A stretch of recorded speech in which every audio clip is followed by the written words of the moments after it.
Machine gun range. Marshal Bay. Scoring Bay. Range Officer Bay. Captains and neutral officers to please proceed.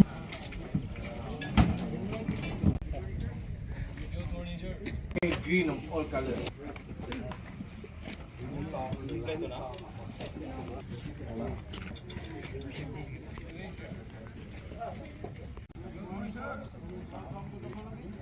Vietnam. Already here. So let us start our briefing. So good morning, everyone. To our friends coming from different ASEAN countries, welcome to 32nd ASEAN Armies Rifle Meet and machine gun match and practice. It is an honor and privilege to meet you and work with you as ASEAN contingents in this kind of event.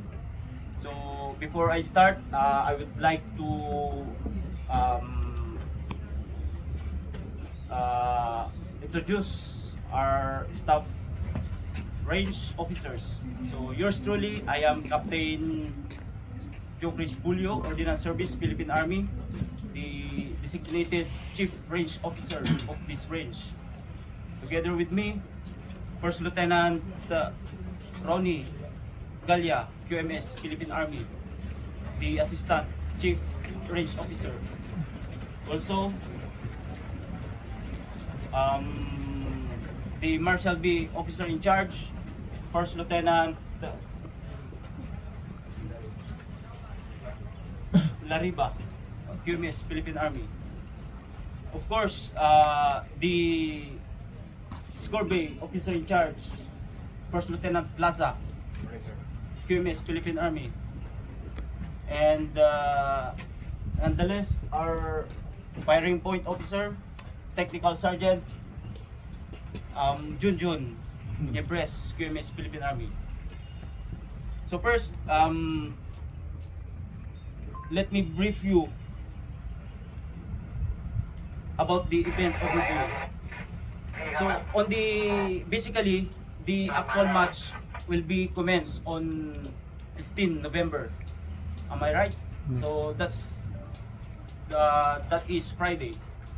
So we have 10 countries who will participate in this match. Okay? So every country has 2 machine gun teams with 2 members each and 1 alternate shooters. So a total of 20 machine gun teams who will participate in the whole event. Every detailed match is consist of 2 machine gun teams coming from 2 countries. And all in all, 20 machine gun teams were divided into 10 details which composed of 2 machine gun teams from different countries.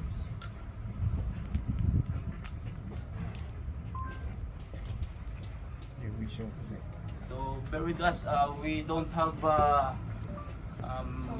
live TV to flash my presentation, so just let me brief you with this device, my laptop. So on the match proper, the first detail will be first batch of machine gun teams from 2 countries to perform, and immediately followed by second detail and so on continuously up to the last detail. Prior to the start of the match proper, fighters will have functionality tests, of course, to check the functionality of your weapons and equipment.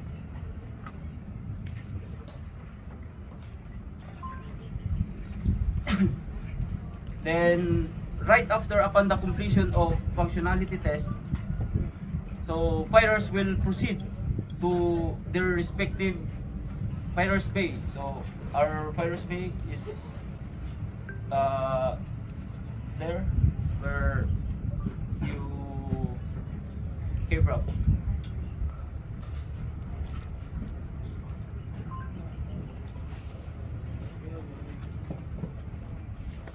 So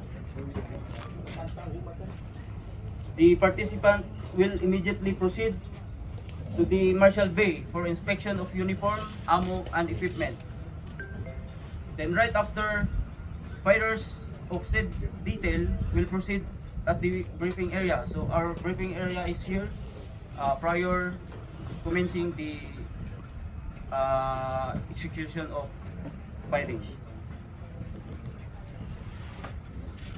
Then subsequently, after the briefing of the fighters, they will stand by at the waiting area. Our waiting area is over here, and wait for the call of course, our firing point officer to proceed at the respective firing lanes to perform the actual match. So let me remind you that on the proper match, during the proper match, all electronic communication, like all electronic communication devices and aids, including cellular phones, radio sets, Bluetooth headsets, and smartwatch, are prohibited. So, sir, please be reminded of that provision. Okay? Verification. Smart. Smart. Your valuables, put it in there. Okay. Okay. So let us consider that this event is a friendly match. Rest assured that the flow of the match will be fair, transparent to everyone throughout the event, especially on target deliveries. So from Marshal Bay to Bat area, so I would like to give emphasize here the rules of the neutral officers, because every bay, from Scoring Bay, Marshal Bay, here the what they call this program, fire lanes, so and then to the bat area. So there will be designated a neutral officer. Okay. So from Marshal Bay to Bat area, so every shooters, let me remind you, every shooters has signature to every targets. Then target were placed to the canister, sealed by a masking tape, signed by the neutral officer prior turnover to the carrier and delivery to the Bat area. Okay? So from Bat area to Scoring Bay, so all targets will be countersigned. So this from Bat area, all targets will be countersigned by the neutral officers on duty before Bat party retrieve the targets. Then as usual, so upon retrieving, targets will be folded carefully, then placed again to the canister and sealed with the packing tape signed by the neutral officer prior turnover to carrier, then delivered to the Scoring Bay. You got it? Okay.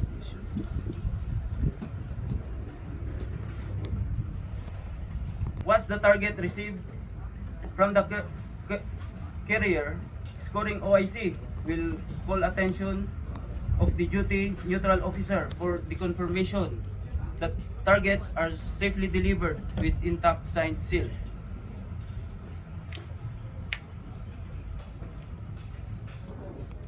Also, I would like to include our controlled practice, which will be conducted with today's event.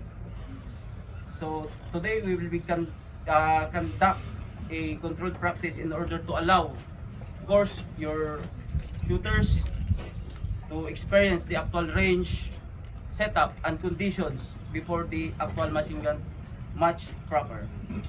So the flow of this controlled practice will be the same when the match proper commence. So I think the functional test and control practice will start right after our briefing here. So that's all for my briefing, and for scheduled for functional test.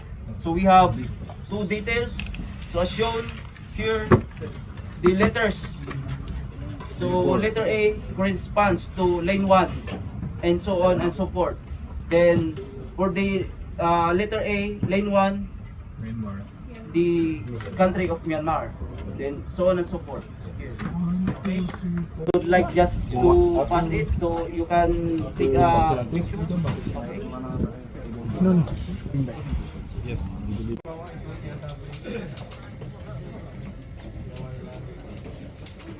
Pistol main range.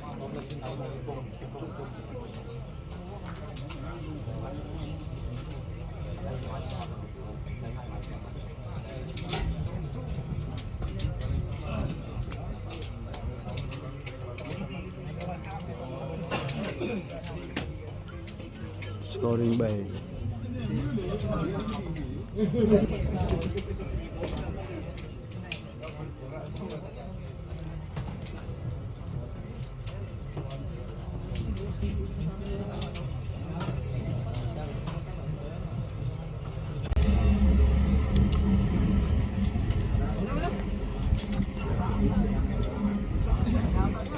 Control. Mamaya sa actual, saka nyo sila papapirmahin. Okay. I'm for everything through the firing line. Pistol man, functional test.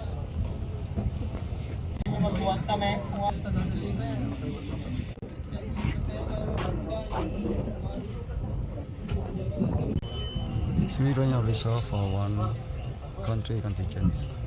Pistol man. Another call, pistol man, match 1, detail 2 for functional test. Shooters from Singapore, Vietnam, Indonesia, and Malaysia.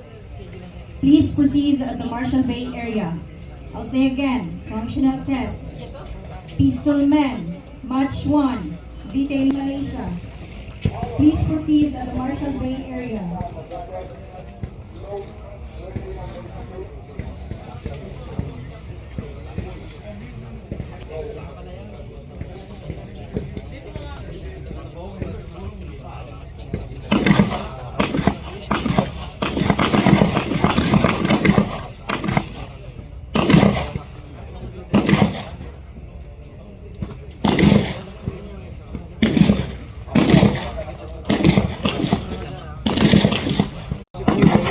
One fire, one range officer. One range, one ambulance.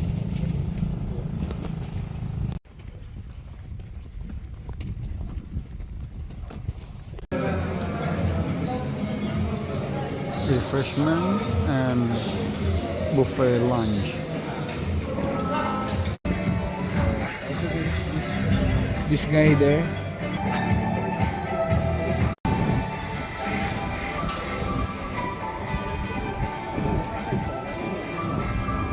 Sirs and ma'am, good afternoon. In a few minutes, we will start our Philippine Army, accompanied by his staff, Lieutenant Colonel Jose Napoleon Ramos, Lieutenant Colonel Luis Campillo, Lieutenant Colonel Edwin Cabral, Lieutenant Colonel Carlo Arturo Jr., Lieutenant Colonel Domingo Andreas Jr. The following task will be on chairperson and staff for the Philippine Army Band under the baton of Technical Sergeant J. Lord D. Portus.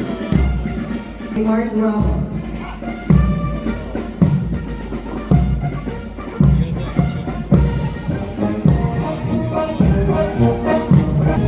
Ladies and gentlemen, by Lieutenant Colonel Haji Al-Shahari bin Haja Ali.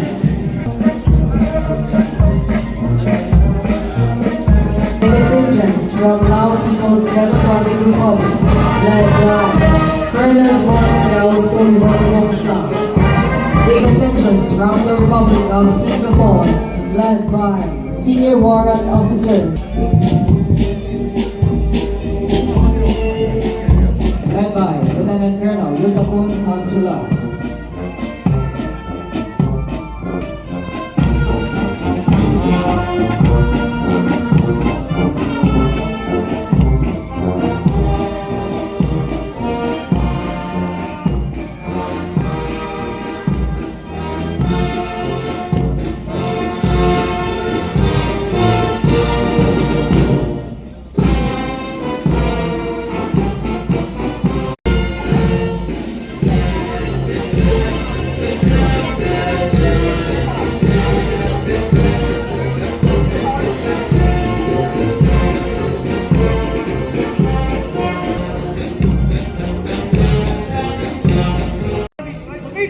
Neutral officer from Cambodia. The Vice Commander, Philippine Army, Major General Ludwig B. Ginen will acknowledge the report.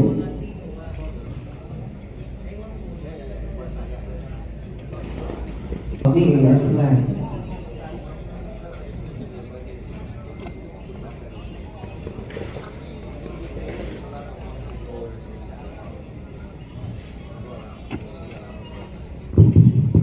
Attention in the area.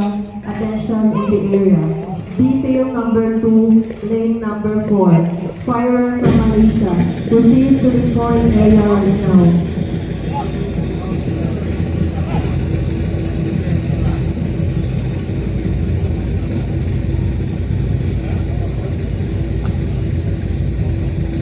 Attention in the area. Attention in the area.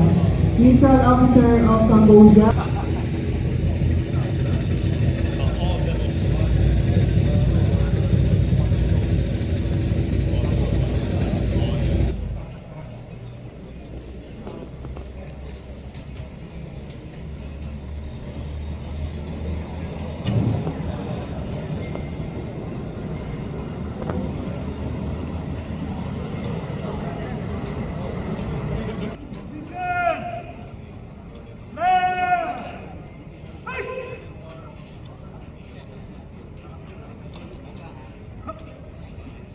May we request everyone to please stand for the raising of the AARM flag.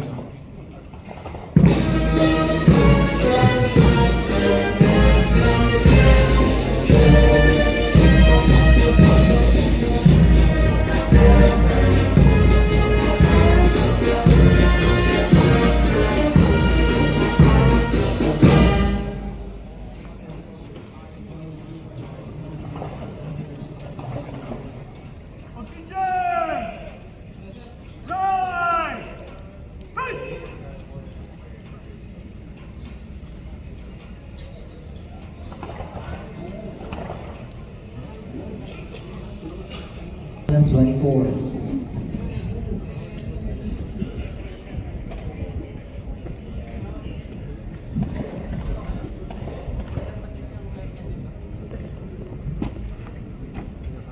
Sir, recommend for the opening, the 32nd ASEAN Armies Rifle Meet. The Vice Commander, Philippine Army will acknowledge the report and will formally declare the opening of the AARM 2024. This will be followed by his welcome remarks.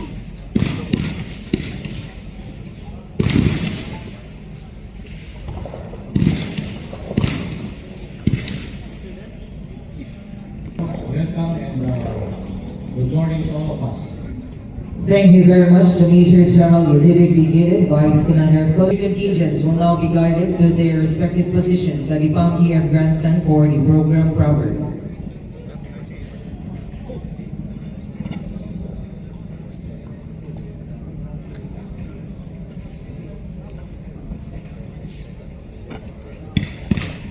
Attention!